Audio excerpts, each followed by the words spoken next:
All right. So, hi, everybody. I'm Nina Boski for Mental Health Mondays, and I am very excited to introduce my next guest to you because this is a subject that we're all needing a little help with. Bill Stierle is an international communications specialist, high conflict mediator who brings his expertise how to communicate safely. Okay. I'm sorry, guys, we never learned this growing up. So most of us are operating on a 5-year-old level when we communicate, especially when we get triggered. He's had over 33 years of experience. Bill provides high, powerful techniques to help people communicate more effectively. And I know because I've actually worked with Bill in the past and he is awesome. So I think in terms of this subject, Bill, first, welcome to the show. Thank you so much, Nina. We're going to have so much fun today talking about what to say next and how to do it, because it's going to be a wonderful tennis match of communication to be able to reduce conflict and contribute to get things to go better. So yeah, it's going to be a lot of fun. Great. And this is one of the reasons why I wanted to talk about this subject. Over the last year, let alone the last few months, with the election, with people being Right. limited in terms of where they can go, there's conflicts in families, there's conflicts in relationships, there's conflicts in the workplace, there's conflicts in the world and leadership, etc. So, what do you say to people that are in conflict? Because I know in terms of working with you what you would say, but most people don't. And I was actually surprised in some of the things that you talked about with me. Well, the just to get your listeners kind of warmed up to it, is that there's certain words and phrases that activate are the molecules of emotions. They affect a need of ours. If somebody says a sentence one way and somebody says a sentence another way, and many times, either in a individual conversation like the two of us having, it's like the word is like a grenade and you're pulling a pin out and you roll the grenade out into the thing and it explodes, and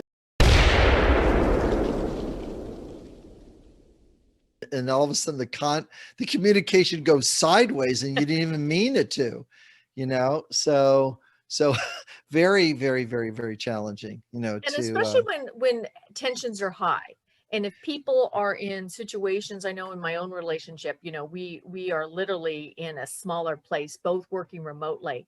And I would say for the most part, that working remotely is doing well. But I would say that even for myself, there's a sense of get out, get out, get out. I got to get out, right? And so when you feel that, at least for myself, it's really hard sometimes not to react and come from that place of center. So right. what would you say to somebody that is in a relationship, in a family dynamic? They're in with each other, 24/7, just about, maybe working remotely, maybe have small children that they're having to get on Zoom. What do you say to somebody that's going, oh my God? That's a great moment right there. There is a thing called the stimulus, and then there's a thing called the response. Okay, so here's the thing that is being said, and then as soon as it hits this thing, the person tends to shoot back, and it's a response. Now, how do we create space between what someone says or does and how we respond to it? So the first thing I coach is to get into a place of observation before problem solving and judgment. Oh, so easier said than done, It Bill. is so easier said than done. Now, now, if this little tip that I'm going to say next, oh my gosh, it is the thing to slow things down, and people will literally not know that you're doing it. And the tip is that when somebody says something that you disagree with, or something that kind of bugs you, if if the first thing to create the space between the stimulus and response is just repeat back the thing what they just said, even part of it, I and love that reminder because that it's is a just really a good one because nobody just does it when they're in that heat of the moment, or at least a lot of people. You have to be an expert like no, Bill Stierle. So, no. Nina, what do you think about this? Well, let me tell you, Bill. Da, da, da, da, da, da, da. So can we create a little space between what the person is saying and how you're going to react to it? And I love that because you know what it also does, Bill, is it slows the conversation down. Slows the conversation down. Well done. Yeah. That's right. Because otherwise it stacks on, the conversation stacks on top of each other, sentence over sentence, and all of a sudden it goes the wrong way. And so the way a bit over here. It's like, no, I don't want it there. I want to move forward. I don't want to stack the conversation on top, because most conversational language is more from the mindset of stack building versus getting progress or growth or fulfillment. Now, just think how about unsettling what I just said is that you mean we're just stacking and unstacking the same conversation over and over again? And the terrible answer is, yeah, that's what I'm saying. Is that because all of us, anybody that's listened to this call has had people that have told you the same story over and over again, 1 time, 3 times, 7 times, 5 times. It's like, how many times am I going to hear the story about their mother or their dad? How am I going to hear that story again? Instead of it rolling forward in progress and peace and it just circles around. Question I have for you, because I love what you said about this, and I work with companies as well in conflict, but I had never heard it this way, and I think this is one of the most valuable things you had shared with me, which was there is a feeling and then there's a need. And the need is more important than the feeling. And I'd like you to tell people that, because I have to say for myself, I have a feeling like I remember sharing this with you. I was with my honey, and I was saying to you, I said, oh, I wanted to, I spent some time alone at a retreat, and then I was feeling lonely and I was feeling like I wanted to reach out. Well, he was in work mode and I was in lonely. I want to reach out. I want to communicate. Right. And he wasn't in that place.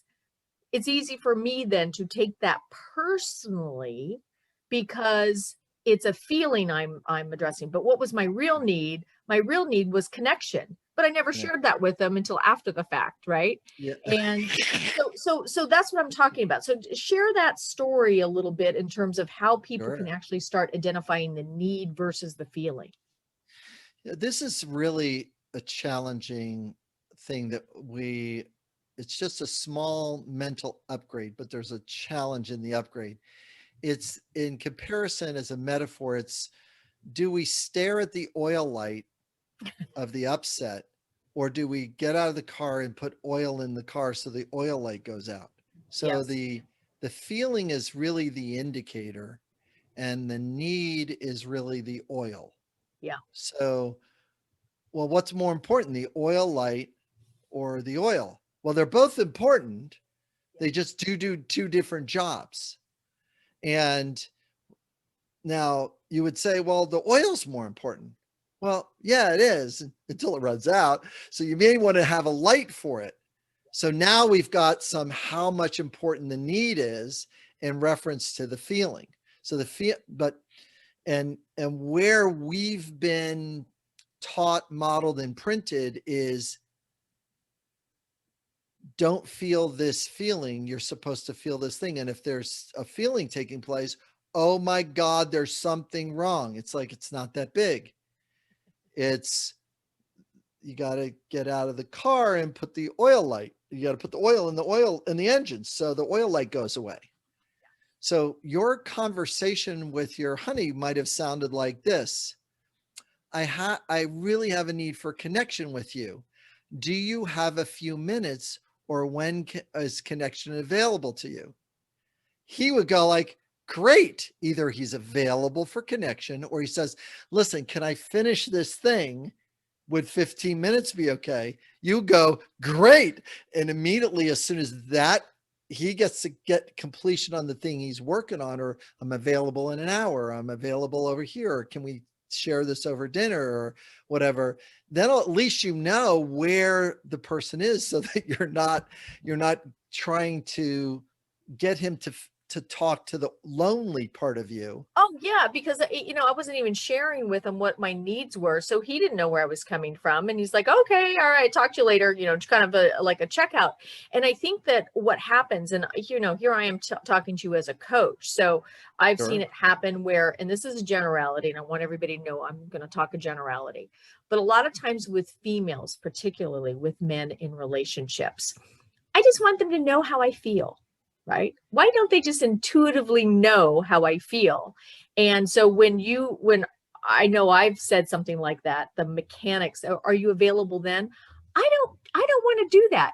But the reality is that we have to get better at communicating with each other, because guys and girls, and Right. it doesn't have to be a guy or girl thing. It's just the way that, and I love, we got to get into this, the way the brain is set up, is Sure. that they just might not be that language that they talk in. So you have to be able to talk in a language that your partner or your loved one or your family member or friend or coworker can hear you. So you're not going like this, right? Right. Right. So the conversation isn't missing as they're going by each other. It's like, well, great vocabulary got over there, but I don't really resonate with that. And it's not the way I want to spend all my time. I'll spend a little time over there. And by the way, that's why I have you around, because I like that, but I'm not good at it. So I like you, and I like the relationship, and I like that you're covering or representing a part that I don't have. See, Oh, go ahead. Go ahead. oh, well, that's the kind of the gift that you just gave is that we need to move closer to appreciating our differences, instead of trying to say, hey, you're different over there, hey, wait a minute, you let me change you to the way I am. And meanwhile, when you do that, that doesn't work all that well either. It's and that's just darn right awesome, is what that is that as soon as we get to appreciate the difference, you get to enjoy a person's quirkiness, or the way they see the world, or their point of view that's not the same as yours. But it's like, yeah, I can see what you're going for. I think it would work better this way, but hey, have it over there anyway. So that's a little bit about how to get that appreciation, or the appreciation, or honoring the differences. So I think that, one of the things that I love about your work and that you do is you talk about, and I just mentioned it, about the brain and how we're set up differently, not only in communication, but in terms of how that happens in conflict. And, one of the things that my honey and I did with you is our brain analysis. And so that was Right. so revealing in so many ways, and actually so of course it's going to be that way. I'm very right brain and he's very left brain. And so Right. explain what that means in regards to a brain assessment. Well, there's a lot of different brain assessment tools that are out there. The one I use is very, very measurable, and it's one of those ones that was really quantified. Whereas some of them doesn't have as strong vocabulary. So that's one thing, is that our vocabulary is a thing that's called ear friendly. So, for example, if someone says to me, or do your taxes, that is not an ear friendly thing, because mathematics, the value and the language of mathematics, and the mystery of mathematics, and the manipulation of mathematics is not a strong feature in Bill Stierle's brain.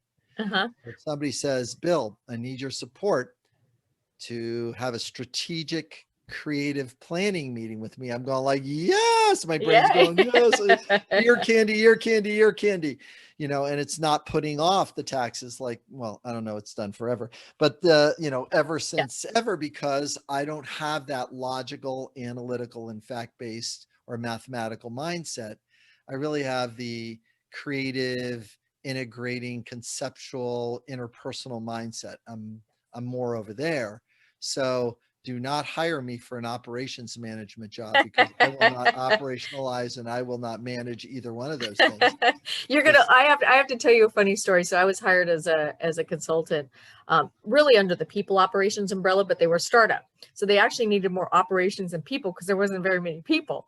Right. So they were wanting me to analyze their financials, and I can certainly read a P&L, but you don't want me being your financial analyzer as well. So I so get what you're talking about. And I was like, let's get somebody that actually has this. That's what I'm good at. I can connect you, but I'm not going to be that one that's actually going to be able to forecast for you the way that you need, you know? So that's Yeah. a Yeah. cute story. Yeah.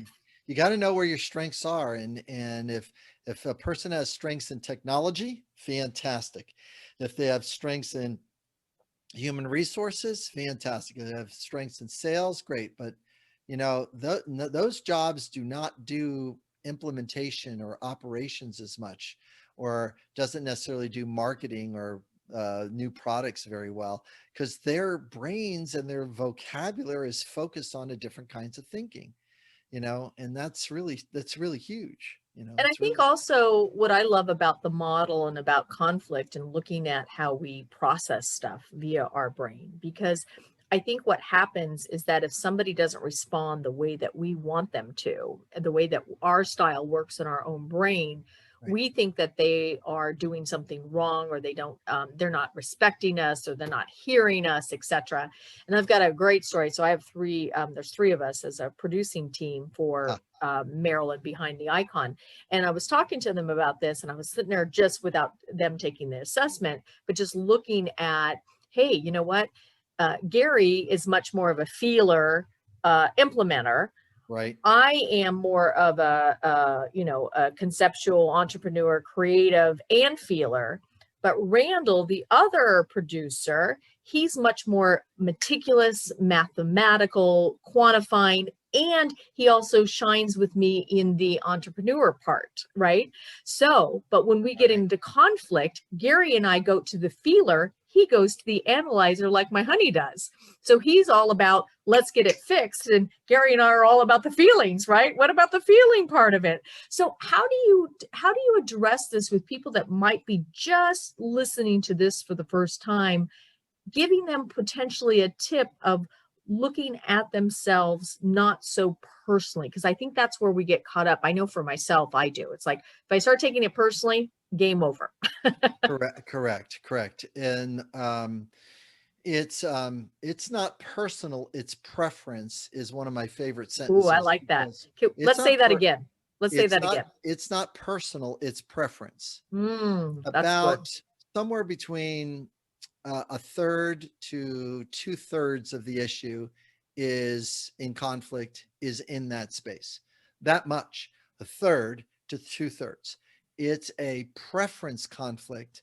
It's not about you personally. Ah, that's a Yep. really big one. So if we know that there's a certain amount of tension then of the opposites, we can put our CFO person, our financial person, in the same room as our human resources person, and they can have an honest discussion about building talent in human resources and operationalize cash flow and numbers so that those people are paid for the work that is being done. Mm-hmm. Yep. Now, but I've been in a meeting where a CFO says, in order to make our third quarter stock goals, we need to reduce employment by X number of FTEs, full-time employees. And the HR director looks across and goes, it took me 9 months to build this team.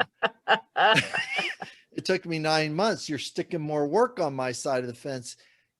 Can't we just show a little bit of a negative here and roll into the next quarter and see if we can get it to boost and get the team to deliver the numbers that we're looking for? That is a collaborative narrative versus, no, just cut the people. It's like, Yes. Oh, yeah. you can't just cut the people, because then there's nobody to do the thing to deliver to the client, and you start pulling strings on talent in the human resources place. And that, that is something to really be mindful. It's the same way as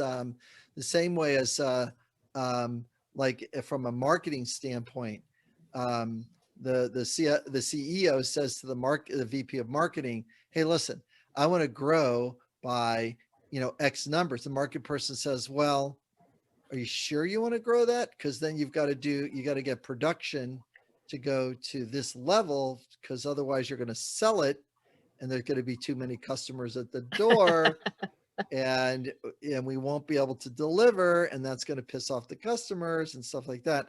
So what winds up happening is that the marketing person says, okay, all right, I'll open it up for you, goes out and spreads out in a marketing campaign. All of a sudden these leads come in, and the operations person's going like, you're killing me over here. I can't get the orders out. They're not even in here. You're overselling, you're underselling. And again, those are two tension of the opposites. I've got this organized, planned, detailed person that can implement and send out the orders. And I got this creative, conceptual marketing person that's just finding eyeballs to get him to look in the direction. And there's nobody there, nobody home at this, there's no products on the shelves. And that's was a conversation too. It's like, well, and that's a very old school style of leadership, right? One person makes the decision and they just implement it. Unfortunately, it's still being done today. Both you and I have jobs because of that. We really, really do. But I think the key here, Bill, is, and I want to go back to the brain aspect and the preference, because what you said was so wonderful. It's not personal, it's a preference. And so whether you are in a work situation, you're in a love situation, or in families, is really understanding that, how can we communicate in a way that starts to, if not develop the other sides. Because one of the things I know that when Eric and I both got our our assessment back, both of us went, holy moly, we're so opposite. How is this ever going to work? And I loved what you said. You go, in some ways though, if you guys can blend and get to more of the middle, then you are operating in a whole brain versus people that are alike, and maybe you have a total right brain partnership with your partner in life, and yet you guys aren't paying bills or implementing anything. You're just la la la la la. Or the opposite, where there's no passion, there's no creativity, there's no exploration of vision, etc. So what would you say to somebody that's listening going, I'm in a relationship, we're opposite, or the exact where they're so similar? How do you get to understanding and hearing preference? The way to start understanding and hearing preferences, and then start us down the path of really recognizing different people are up to different things. Some people had a really difficult time with a person from a different preference from their first marriage, and all of a sudden they're in their second marriage, and they're going on second marriage. It's like, I do not want that person like my first person. I want somebody more like me.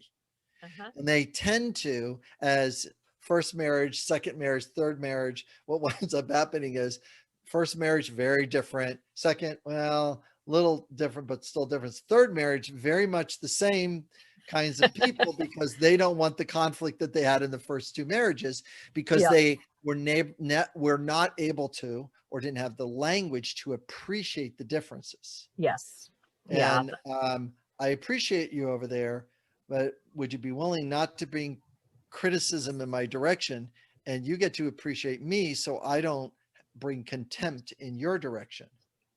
Just see how that is. One person does criticism, shoots an arrow on the other side. The other side goes, oh yeah, I'm not talking to you for three days. It's like, holy crap, why are you so mad? Well, remember the sentence you said 3 days ago? You criticized the way I was, washing dishes. And quite frankly, you're out, for 3 days.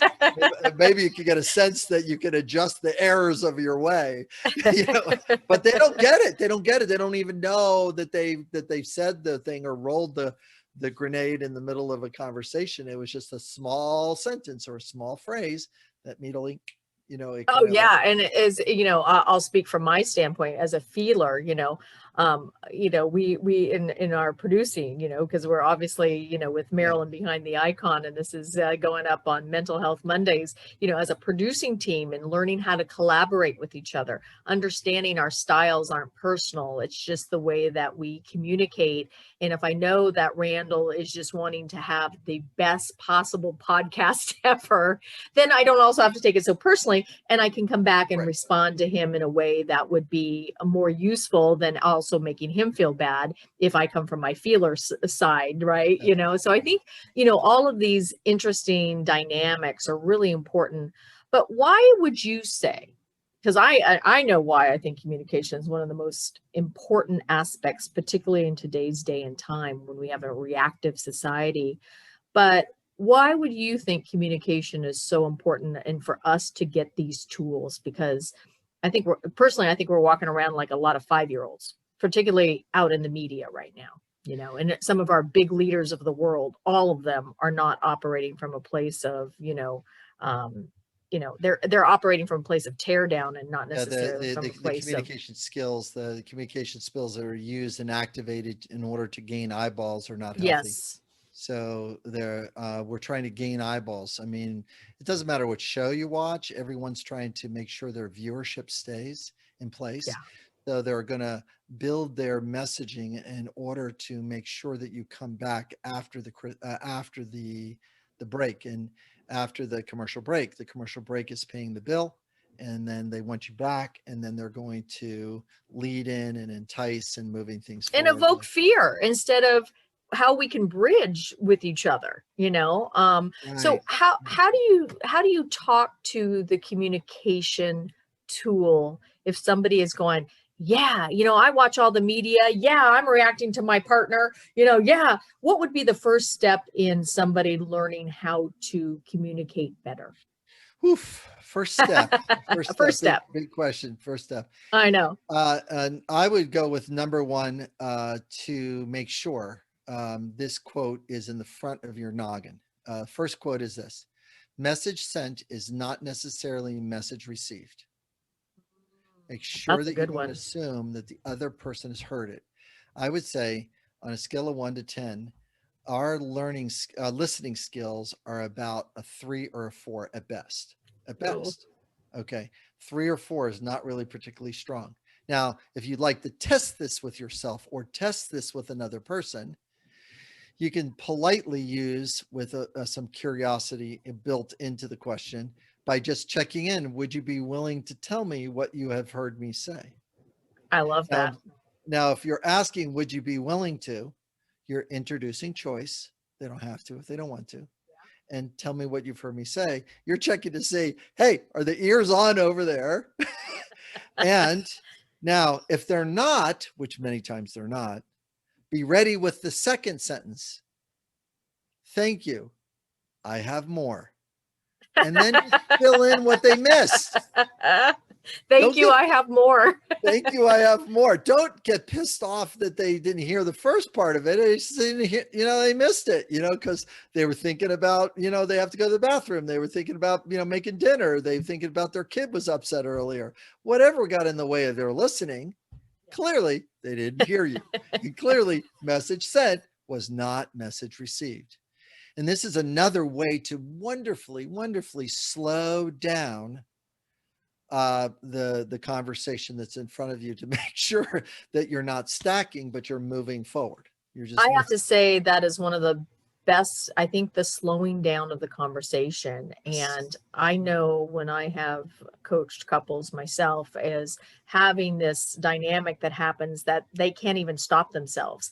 I would love it. And it's so hard to do in the moment, to record yourself, to hear back how you sound, because in the moment you think you're just expressing yourself, but when you actually hear a couple and the dynamic of how they go back and forth, it really is. Or in a coworker situation where you think you're communicating well and you're not, right? Or even with your children, I see that happen a lot where, I think mothers and fathers, if they're stressed, the things that I've heard parents say out loud in front of people in public, I think if they heard themselves, they go, oh my God, I what can't believe did I I just just say told to my my child child? that. I know.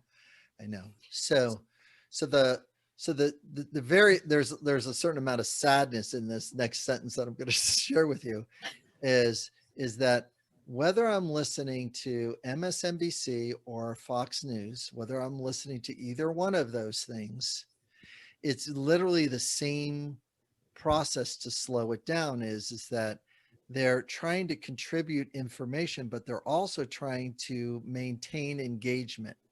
And they're using the language for both things. Here's some information. Please watch me continuously. Here's watch me. It's information. Here's product. And they've all developed techniques in order to keep their audiences in place. And whether or not the information is accurate or not accurate is not necessarily as essential to engagement of eyeballs, because that's what's going to generate revenue. Exactly. So in as Those you go, bad people, those those bad bad people on people, the other side. hey, listen, they got families to feed. You see how I just empathize with them? They all got families to feed, and all of a sudden it's like, read this script. I'm going like, this script stinks. I can't read this. And that's where it becomes problematic, is that we've got to do a better job so they can still maintain their eyeballs, but not necessarily increase volatility or violence. Because Oh, it's regrettably, that's one of the ways that are doing that. But yeah, well, it's so important too. And I don't know if I shared this analogy with you. I think I have, but if I haven't, I personally think it's a good one. So the Democrats and the Republicans go to couples therapy. Okay. yes, And the therapist is media. Okay. So this is how it goes. That I'm laughing already. insane whack job, get him out of office. Those libtards, they don't know what they're talking about. They just want everything for free, right? And the Right. media, which is the coach, would be you saying, yeah, those libtards, those fanatical, get them out of office, right? How in the world is anybody going to go forward with that kind of narrative, Bill? Nobody will. Well, the first thing is to be compassionate and empathetic with the need that is underneath the word, the whatever label it is, conservative or liberal. You've got to actually have some compassion for those two different points of view. One's about safety, conserve, safe, and the other one is about creativity or change or growth or progress, which is really progressive. So underneath liberal is how can we get progress? Underneath conservative is how can we make that safe? Now, within one sentence, I just created a common landing place for both of them. Listen, I appreciate my Republican colleagues wanting to make this safe and making sure that there's some of the elements that this is going to be both safe and moral and financially responsibility. At the same time, this problem is getting worse, and we need to get some progress on this, and we need to try or experiment or legislate some ideas to move that forward. Yes, it's going to be safe, but it's also going to get us to grow together. I just created a bridge within 12 sentences. Exactly. That's the narrative we need in the media, which is not happening. It's all about tearing people down instead of really unifying some of the things that we need to, and also looking at truth. Because I think there's a lot of commentary versus actual just facts, and let me as the audience be able to figure out those facts versus getting a commentary then becomes the language and the truth, where it really may be just an opinion. So you've got, believe me, you got your work cut out for you, Bill. I But do. I'm not going yeah, to be unemployed anytime soon. The fun part about this not being unemployed very time soon is that there is a way out. All of you are listening, this is not as hard as Bill Stierle being an expert. It's literally learning. I'm going to say this is going to be a little strange. 20 to 40 new words, or words that you have: respect, fairness, consideration, and 4 steps to get language to line up so you're tuning the listeners as well as tuning yourself as the speaker. Because when we speak from that place, we're actually literally both giving empathy and receiving empathy at the same time. It's like, well, let's do that, because that is a better railroad track rather than the railroad track of conflict, labels, diagnosis, criticism, blame, and shame. Let's get on this other smoother railroad track. And it's still going to be a little bit of bumpy because, the track needs to be repaired and, that kind of stuff. But we've got to get over to this, this more of a collaborative, peaceful, cooperative track over here versus this enemy images, labels and diagnoses and blaming and judging and criticism. I mean, it really, really is, it is a path that we need to get on that'll tend to go better. So one other question I have for you along those lines, what happens if I've had this come at me too? Well, I'm listening, I'm talking, and my partner, my loved one, my family member, they're not doing any of the work. I have to do all the work. Well, I feel appreciative of that sentence because we can feel distraught. We can feel discouraged because we would like more of a partnership or a better partnership. The thing is that there are two elements here. Number one, do the work yourself and lend them your skills, and watch the gradual change that takes place. That's called, oh, I'll just take it all on my side because if it's only 20 to 40 words and it's only 4 steps, and a few concepts here and there, a few sentences read it, and my life becomes better.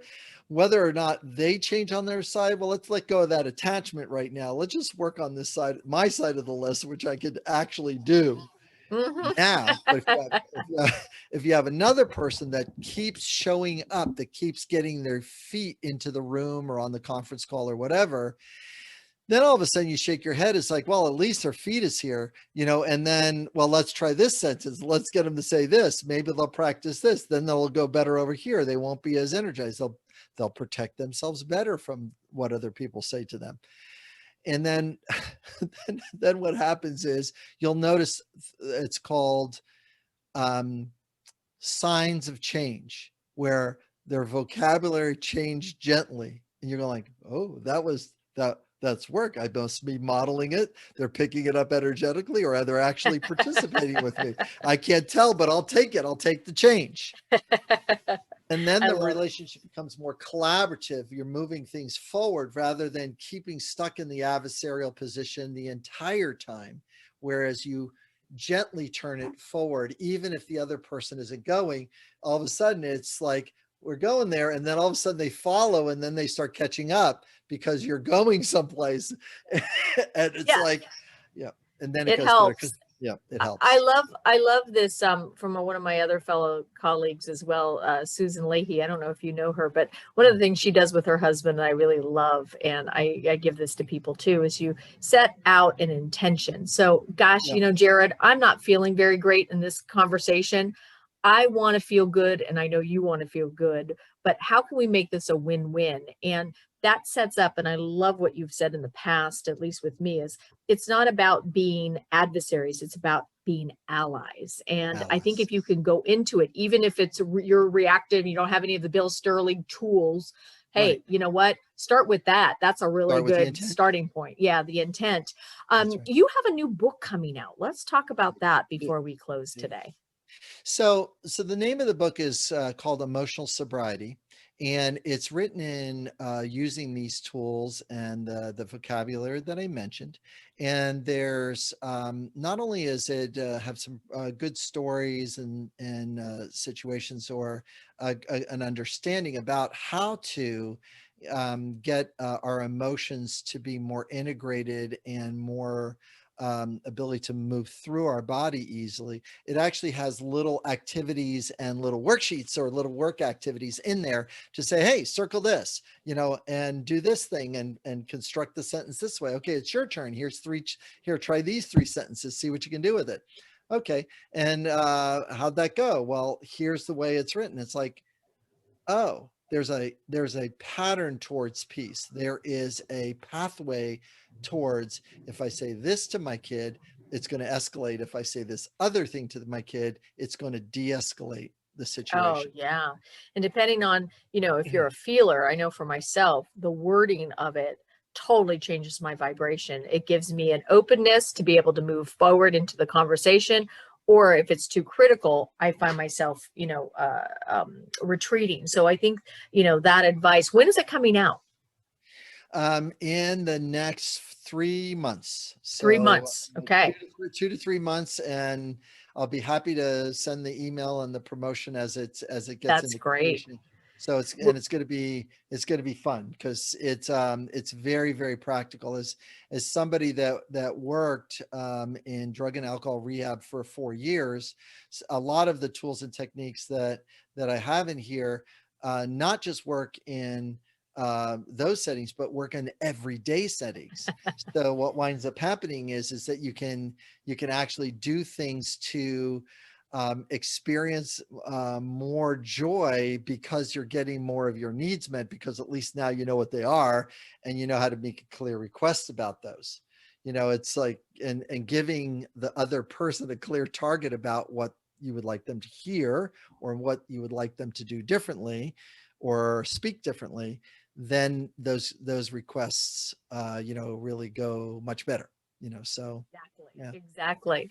So you're gonna, I have a link that I'm gonna provide for our viewers to get some tools and some tips. And you can also go to billstierle.com. That's billstierle.com. I'm sure you also have some promotion there for your upcoming book as well. So just want to say thank you so much, Bill, for coming on the show today. And let's explore this conflict and have some more resolution, because heaven knows not only we need it up close and personal, but our world needs it right now as well. Yeah, I appreciate that. Invite me back anytime. This is a lot of fun. Oh, definitely. All right. Okay. For Mental Health Mondays, I'm Nina Boski, and we'll see you next time. See you soon.